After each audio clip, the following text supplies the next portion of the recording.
زحمت نہ ہو تو کچھ حضرات اس طرح تشریف لے آئیں، کیونکہ ظاہر ہے کہ صبح سے مجلس تھوڑا صحیح طرف آ جائیں، آ جائیں۔ دیکھیے جو گھر سے مجلس میں آئے ہیں وہ تو آ جائیں گے، آ جائیں، کیونکہ ابھی بعد میں اور لوگ آئیں گے۔ آ جائیں، شاباش، بہت شکریہ۔ لاشوں پہ لاشیں اٹھا رہے ہیں امام حسین عالی مقام، خدا کہتا ہے بس اے حسین بس، تیروں پہ تیر کھا چکے ہیں امام حسین عالی مقام، خدا کہتا ہے بس اے حسین بس، خدا کہتا ہے ہمیں تمہیں آزما چکے، اے حسین بس اے حسین بس، خدا کہتا ہے کچھ امتحان چھوڑ دے سجاد کے لیے، اے حسین بس اے حسین بس، صلوات پڑھو بآواز بلند۔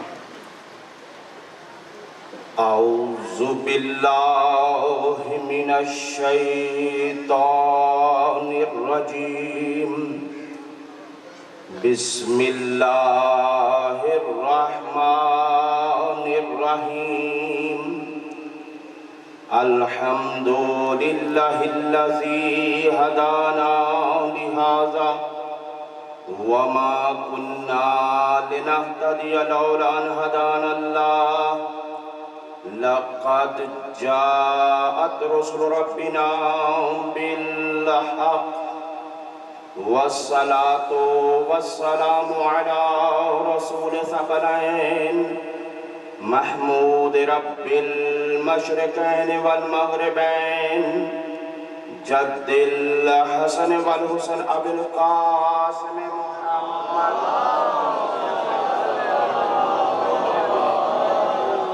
وعطرته الطيبين الطاهرين المعصومين، لا سيما الإمام المبين والكافي الحسين وغياث المضطر المستقيم، حجة الله على المخلوقين ووارث الأنبياء والمرسلين، المنتظر المهدي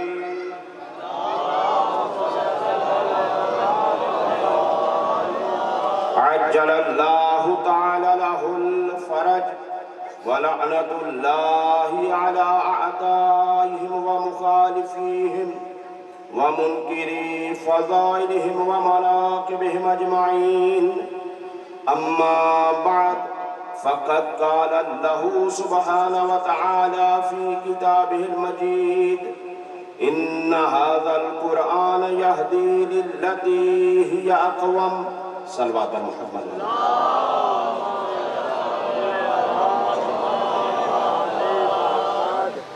خداوند متعال سے دعا گو ہوں پروردگار عالم آپ سب لوگوں کی اس عظیم ترین اور مقدس ترین عبادت کو اپنی بارگاہ میں قبول و منظور فرمائے،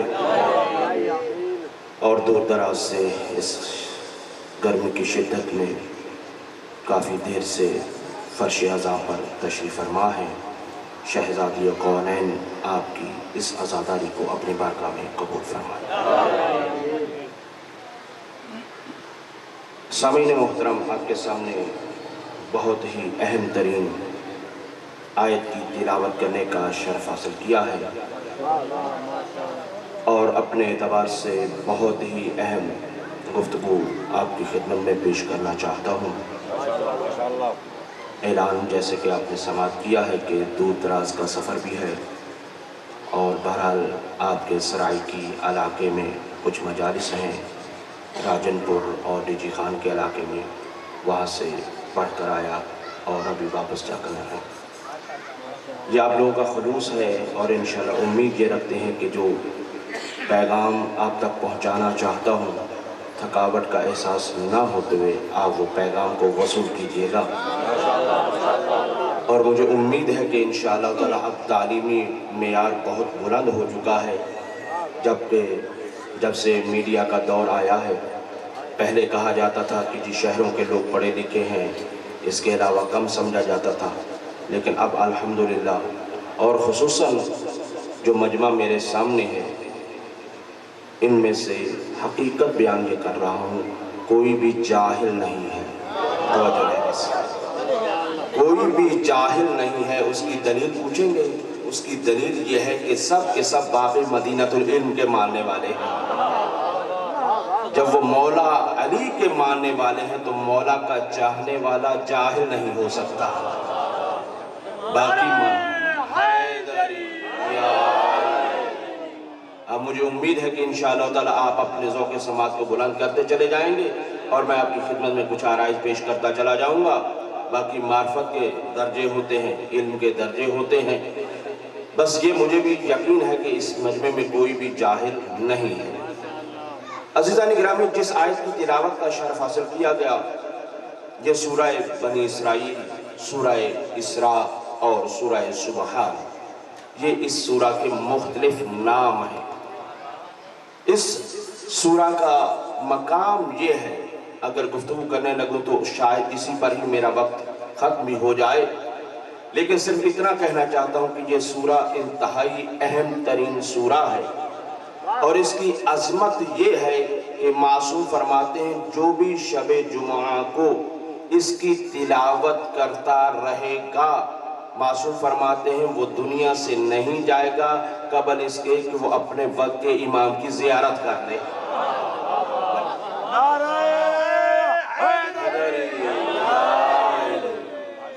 یہ تو ہے اس سورہ کی تلاوت کرنے کا مقام، اور جو کچھ اس کے اندر پیغام ہے وہ بھی انتہائی اہم ہے۔ اس کا مشہور نام سورہ بنی اسرائیل ہے، اور اس کا نام اسراء بھی ہے۔ اسراء وہی کہ سبحان الذی اسریٰ بعبدہ، یعنی شب معراج پر وہ جو آیت نازل ہوئی تھی وہ آیت یہاں پر موجود ہے، اس لیے اس کو اسراء کہا جاتا ہے۔ سورہ سبحان اس وجہ سے کہا جاتا ہے کیونکہ اس کا آغاز سبحان سے ہو رہا ہے۔ بس آگے بڑھنا چاہتا ہوں، یہ تو تھا سورہ کا تعارف۔ اب جس آیت کی تلاوت کرنے کا شرف حاصل کیا گیا ہے، یہ آیت کا نشان کیا ہے؟ جیسے کہا جاتا ہے کہ آیت کا نمبر کیا ہے، میں نمبر نہیں بتاؤں گا، کسی شخصیت کا تعارف کرواؤں گا۔ توجہ فرما لیں بس۔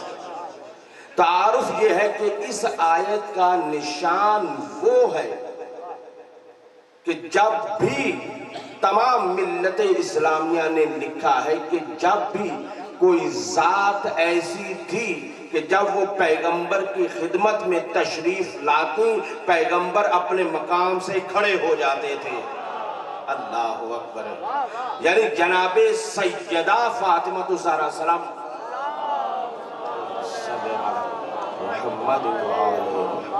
جناب سیدہ، ان کا عدد ہے 9، اور اس آیت کا بھی نشان ہے 9۔ اب کتنا قریب ہے یہ ذات اس آیت۔ اب اس آیت میں ارشاد رب العزت یہ ہو رہا ہے، ان ھذا القرآن یہدی للتی ہی اقوم، بے شک یقیناً یہ قرآن، توجہ رہے بس، وقت میں مجھے پڑھنا ہے اپنے، فرمایا کہ ان ھذا القرآن یہدی للتی ہی اقوم، بے شک یہ قرآن ہدایت کرنے والا ہے صراط مستقیم کی طرف۔ اس کا دوسرے مقام پر مفسرین نے بیان کیا ہے، ان ھذا القرآن یہدی للتی ہی اقوم کا مطلب یہ ہے یہ قرآن ہدایت کرنے والا ہے دین کی طرف۔ اور معصوم نے ارشاد فرمایا کہ اس آیت کی تفسیر یہ ہے کہ قرآن ہدایت کرنے والا ہے ایمان کی طرف۔ اور اگر ایک درجہ آپ اور معرفت کا بڑھا لیں تو ہمارے چھٹے امام ارشاد فرماتے ہیں کہ اس آیت کا مفہوم و مطلب یہ ہے کہ قرآن ہدایت کرنے والا ہے ولایت علی ابن ابی طالب کی طرف۔ اللہ اکبر، یعنی قرآن ہدایت کرنے والا ہے ولایت کی طرف۔ اسی وجہ سے معصوم نے ارشاد فرمایا الامام یہدی الی القرآن والقرآن یہدی الی الامام۔ اب یہی بات وجہ ہے کہ قرآن یہ کہتا ہوا نظر آتا ہے، معصوم یہ کہتے ہوئے نظر آتے ہیں، فرمایا کہ یہ امام ہے جو ہدایت کرتا ہے قرآن کی طرف۔ توجہ رہے، جو ہدایت کرتا ہے قرآن کی طرف، اور قرآن وہ کتاب ہے جو ہدایت کرتی ہے ایمان کی طرف۔ یہ دونوں لازم و ملزوم ہے، دونوں کا مرتبہ ایک ہے۔ صلوات پڑھ دیجیے۔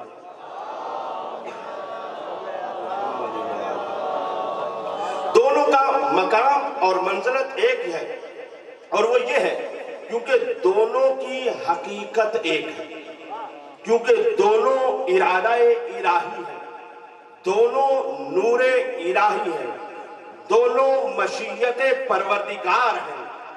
اب یہی وجہ ہے کہ یہ قرآن جب اپنے من لدن کی منزل سے چلا، اور یہ قرآن اپنے مختلف مراحل سے ہوتا ہوا آیا۔ اگر ان مراحل کو بیان کرنے لگوں تو 1 گھنٹے کی گفتگو اس کے لیے چاہیے، لیکن یہی قرآن مختلف مقامات سے ہوتا ہوا من لدن کی منزل پر چلا، لوح محفوظ سے ہوتا ہوا جبرائیل تک، جبرائیل سے پیغمبر کے کانوں پر نہیں، پیغمبر کے قلب اطہر پر نازل ہوا۔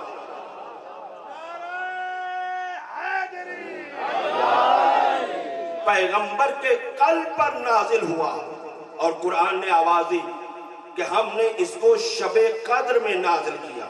اِنَّا أَنزَلْنَاهُ فِي لَيْلَةِ الْقَدْرِ، ہم نے قرآن کو شب قدر میں نازل کیا۔ اور ادھر تاریخ نے یہ لکھا کہ قرآن 40 سال 23 سال تک 23 سال میں قرآن لوگوں تک پہنچا۔ توجہ فرمانے، قرآن کو 23 سال لگے لوگوں تک پہنچنے میں۔ اب یہی قرآن جو قلب پیغمبر پر بیک وقت نازل ہوا تھا، اسی قرآن کو لباس الفاظ پہنتے ہوئے، توجہ فرمانے، اگر مشکل بحث لگے تو میں موضوع چینج کر لیتا ہوں۔ دیکھیں، آپ لوگ قرآن نہیں سنیں گے تو پھر کون سنے گا؟ قرآن آپ کے لیے ہے، قرآن کے آپ ماننے والے ہیں۔ قرآن میں ابھی انشاءاللہ تعالی منظریں بڑھاؤں گا تو آپ ساتھ لیجئے گا۔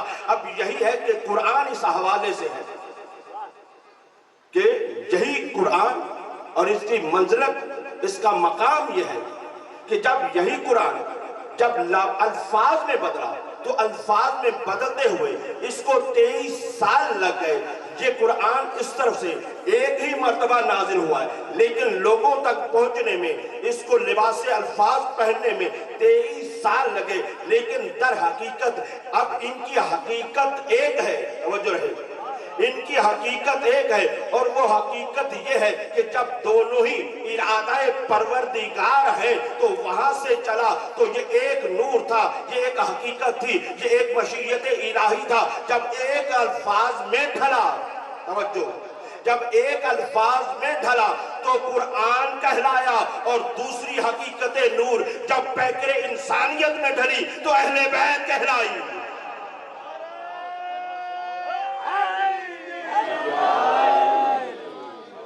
دونوں کی حقیقت ایک ہے عزیزان گرامی۔ اسی وجہ سے قرآن کے بارے میں ارشاد رب العزت یہ ہوتا ہے، نحن نزلنا ذکر وإنا له لحافظون، اور دوسرے مقام پر ارشاد فرمایا، لو انزلنا هذا القرآن على جبل لرأيته خاشعا متصدعا من خشیت اللہ۔ اگر ہم اس قرآن کو، توجہ فرمائیں، اگر ہم اس قرآن کو، دیکھیں لفظ ہے ہاذا اس کے اندر، اس کو ذہن میں ضرور رکھیے گا، اگر ہم اس قرآن کو پہاڑوں پر نازل کرتے، یہ پہاڑ مشیت الہی سے، خشیت الہی سے ریزہ ریزہ ہو جاتے، اگر ہم اس قرآن کو پہاڑوں پر نازل کرتے۔